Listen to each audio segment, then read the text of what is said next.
Africa must change its name fast. Priest Teacher Rabbi L.M. Dumizulu, Hamiti Hebrew Ethics.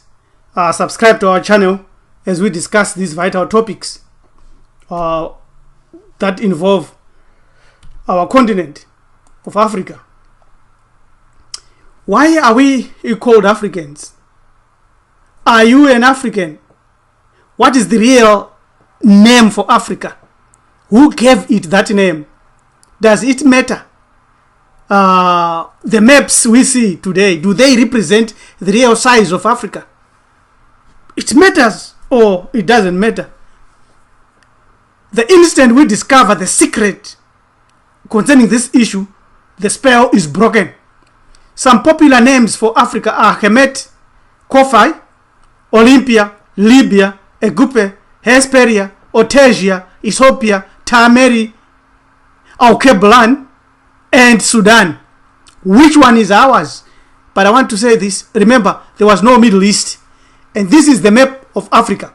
With Carthage here, with Babylon here, with ancient Egypt here, with Punt, very important. We shall come to this very soon. And Arabs here. And this is the whole of Africa represented by this map on those ancient times. The Bible, because it is believed by billions today in Africa, does it have anything to say concerning Africa? Is Africa there in the Bible? The word Africa as a term, as a word specifically, is not there in the Bible. But the continent of Africa occurs in the Bible, and the whole story of the Bible can actually be pinned to Africa. In Genesis 2:13, you find that Ethiopia is mentioned there as the first geographical place mentioned in the Bible or in the Torah. It is associated with the Garden of Eden, and it is known, the whole continent is known as the land of Ham. Ham means black, black means African. And also to add on this quickly, all the Hebrews were black, all the Shemites were black, all the Japhites were black. Now, that word included the whole land mass of Africa known today up to North Africa into India there. If you read the book of Esther, you see here there is also this, that in ancient Jewish texts they are suspiciously silent when it comes to Africa. They don't even mention the Great Pyramids. The Hebrew name for the continent, Ophira, is usually written as Ophi. This is the word that you find in the Bible. Very few people will associate this with Mount Fura found in Zimbabwe. Ophi of the ancient, which is Mount Fura here found in Zimbabwe, Fura district, which was renamed Darwin. That's how they do it.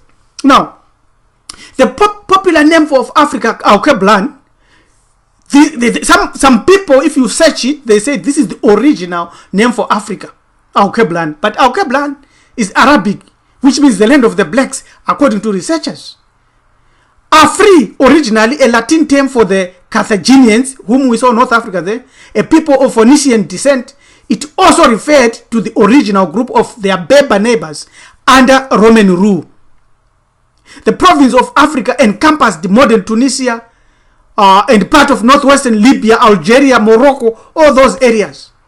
After the Muslim conquest, the same area came to be called Ifriqiya in Arabic. In the late classical European imagination, the area called Africa gradually expanded to fill the whole of Africa. There is a problem with this explanation, that this is an Arabic term, which means it's young, it's old, because Arabs, they are people that came yesterday. It is not the original name of this place, of this geographical place or continent. And like most continents, there's probably no original name known today, because the people would not name it. The people would name after themselves or after the soil. But we are lucky and we are fortunate that our ancestors, the wisest people, did something, named something. The people of the continent in ancient times just did not realize what they were living. They thought the whole earth is theirs. But our ancestors were smarter. Let's come to Scipio Africanus, or Publius Cornelius Scipio, 236 to 183 BC. Himself the son of a general, he died while he's fighting Hannibal, the Black Conqueror. Scipio showed great military prowess, and at age 25, he was leading an army into Spain. And then he came to Africa and fought at Zama, and Hannibal was defeated, and he came back, and that ended the Second Punic War. From that defeat, we never rose up much. Can we accept a name used by our conqueror to deify and give importance to our emperor? No, we can't. Now, in all this discussion, let us remember that India was part of Africa. And therefore, any name for Africa must include the whole earth, including India. You see here, this is Hindu Kush. This Hindu Kush, it's a Kush. It's an African name, means spread. This is the location of Hindu Kush mountains, and they are located in the region found in Central Asia. This is a lot of history. You find this place here, Pamires. You find this Kakorama. You find all this place, Uzbekistan, Turkmenistan, or Tashkent, Kyrgyzstan, Afghanistan. These are all African land. You find here Kushamira, so-called Kashmir. These are all African land. India was and is part of Africa too. India, the word India came from the Arabs who pointed out that Kush, a son of Ham, had two sons, Hind and Sind. Hind of Kush established a culture in India. Sind of Kush established a culture in the Arabian region. Nimrod established everything everywhere, including Mesopotamia. Now, according to Dr. Ivan Van Sertima, a great, brilliant black scholar, the word Africa means motherland of the father. He explained how Africa, in nature, carries a maternal connotation. Although the name Africa is linguistically tied to the Romans, its etymology stems from the Kemetic Africa, which eventually evolved into Africa. The name Africa from Greek and the Latin words infers a land without cold, a land without snow, which is a sunny land which is good to live. But do we agree with him? Should we always agree with our scholars? Let's look at this one more thing which is very critical. The one thing you have to know is that Africa was a word, not a name, and could be applied to wherever your car or your spirit or general being was born. In other words, anywhere where you lived on earth, which means we own the whole earth. That's the key there. You can find this on that website that I've shown there, www.odwirafo.com, Africa.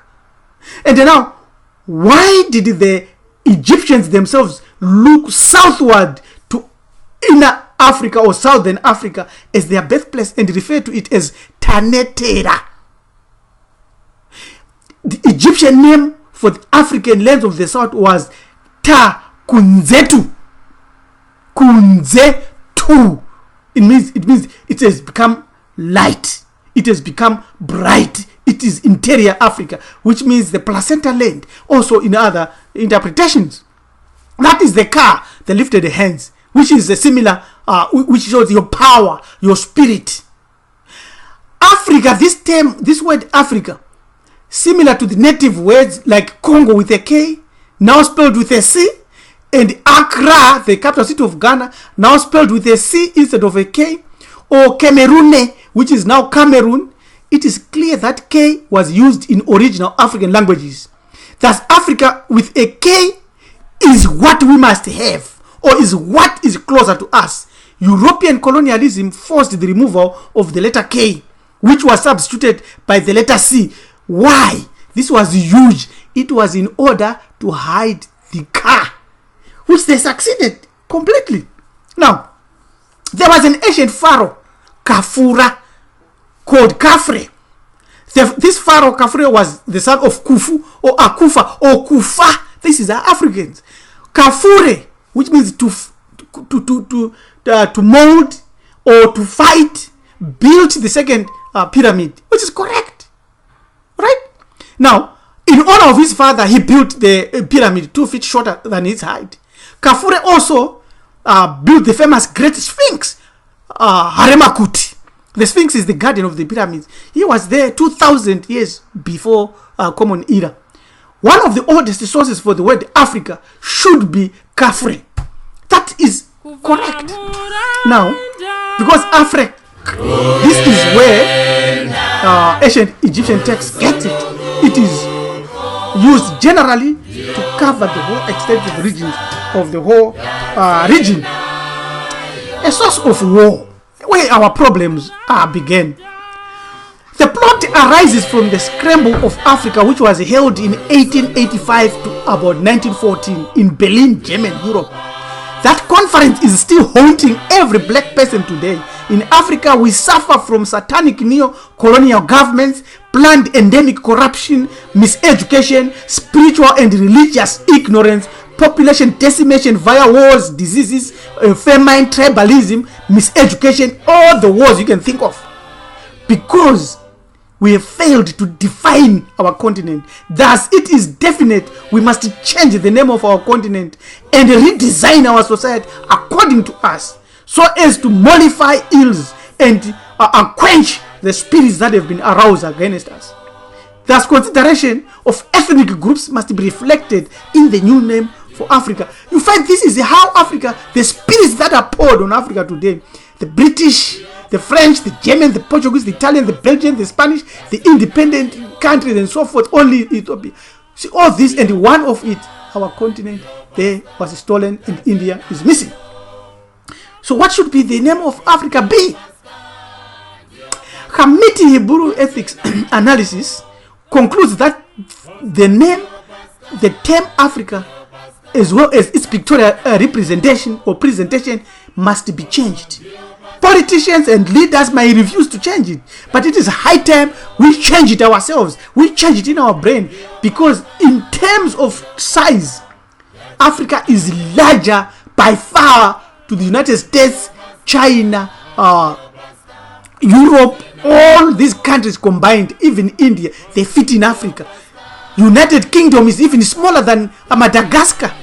Japan can fit in Swaziland and Lesotho and parts of South Africa. So our continent is big. Therefore, our name should be bigger. It should include the whole area. I believe that the term Africa today appears to be truly and totally adulterated, besmirched, and imbued with a spirit that is evil. On top of that, it is clear it was arranged by foreigners and changed and tweaked by foreigners. Most African countries, their names and their sizes were drawn with a full indifference to precise cultural and communal linkages. It is time we change this name Africa. What should it be? That I leave to you. But so far I've indicated that the only name closer would be Africa with a K. Let's start with that first. Let's remove the C and put the K. Thank you. Subscribe. Share this message with others. Goodbye.